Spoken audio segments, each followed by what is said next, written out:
Black Tie Candid. Hit that like button, share and subscribe. And remember, eagles flies with eagles. All right now, hit that like button. Can be not nice. It's everybody. I think you're not nicer than a lot of us. You were coming at me really sideways. And you were too. I never started that with you. I'm not a sweetie, don't call me that. Next on Love and Marriage Huntsville. Y'all decided to call Tisha 9 again. Make sure y'all invite me there. Bitches. It ain't gonna be no bitches. No. Wanda, I'm not going to speak like that to my mother in this house. Love and Marriage Huntsville. New episode Saturday at 8, 7 Central. Part of Real Drama Weekends on Earl. Wanda just ain't got no manners. She's supposed to be the elder in the house. kill their relationship. You killed your relationship, young lady. I told you not to do that. But you killed your relationship. You killed it. Don't try to kill everybody else. You killed your relationship. You did it. Because I promise you, if you get another man, he gonna cheat too. Okay? That's all I got to say about that. And I'm done with that. I'm done. I'm so done. That right there was the funniest thing in my life I ever heard. You still with your husband. You still with your husband. What I supposed to do? Give him away? What I supposed to do? And let me tell you something else. To the woman that I there may be cheating, and I'm just gonna say maybe cheating because I don't know for sure. I don't know. Don't be another coleslaw. Because I'm gonna tell y'all young women something.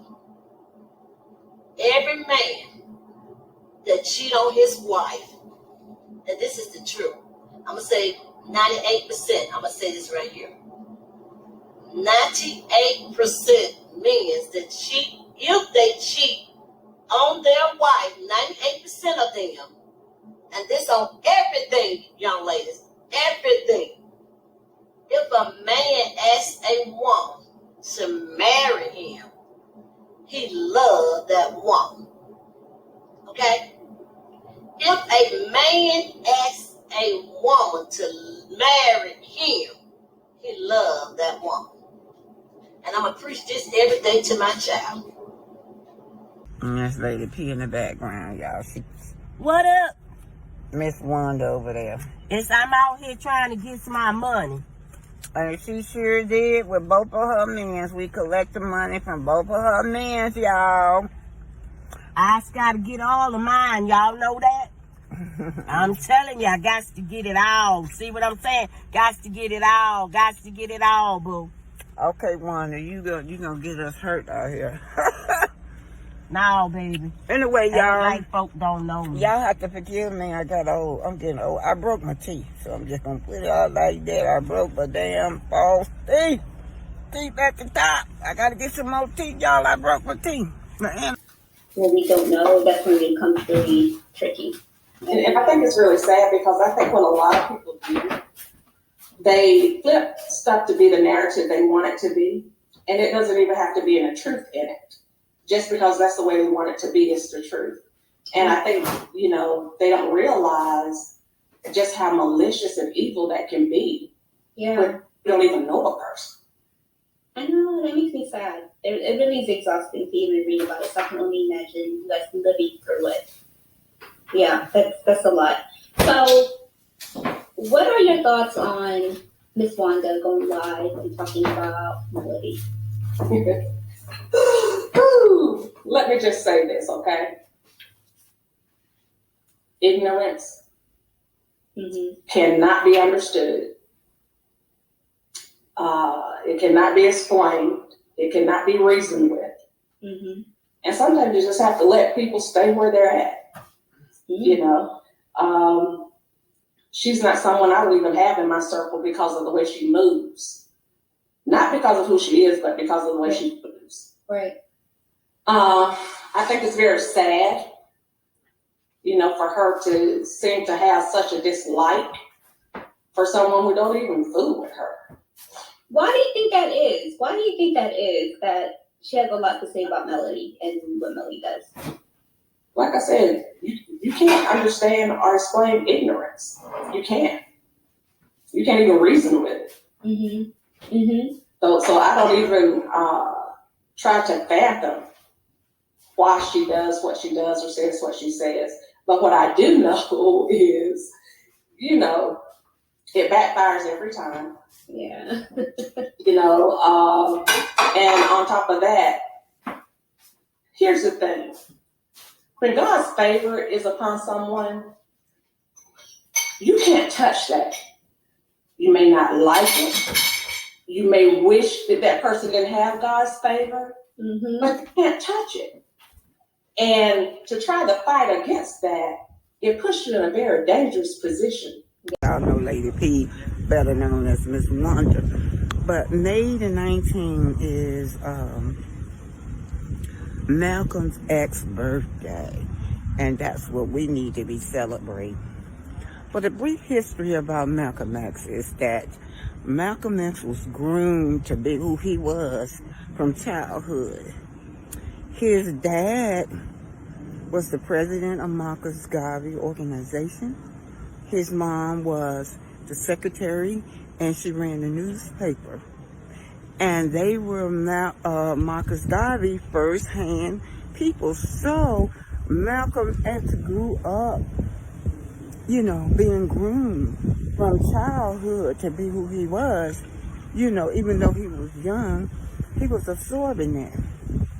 But anyway, when they put Marcus Garvey in jail, Malcolm X's dad was the one that wrote a letter to Cooper. I think that's who that was. President Cooper was the president at the time.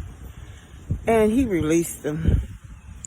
But you guys know eventually they killed Malcolm X's dad. He was ran over. They tied him up on the track and killed him. Suspected KKK members. And then after that, they snatched the mom from the home and put her in the mental institution. And she stayed over there in that mental institution over a decade. So Malcolm X was raised by white people. He went into the foster system. He said all he heard was nigga, nigga, nigga at the table. Any name that was derogatory, that's what they used around him at the dinner table. Even in the classroom, he was the butt of the joke. So anyhow, Malcolm X, it's his birthday. And you guys have a great day. Y'all know what? It sucks getting old. I dropped my teeth and broke my teeth, so I'm feeling embarrassed about my mouth coming to y'all, but I just want to talk to you guys. Y'all have a great day. I'm going to go over here see what Lady P doing over here with a fast tail. I'm telling you, this woman fast. Anyway, y'all have a great day. This is Black Titanic. And hit that like button. Y'all better do me right. It's Malcolm X's birthday. You better do it for Malcolm X. Bye. Okay, so Malcolm X's daddy. Earl Little was a Baptist minister born in born in Georgia. So I'm going to start right here. And Earl Little, a Baptist minister born in Reynolds, Georgia. And his second wife, Louise, was born in Grenada from the West Indies.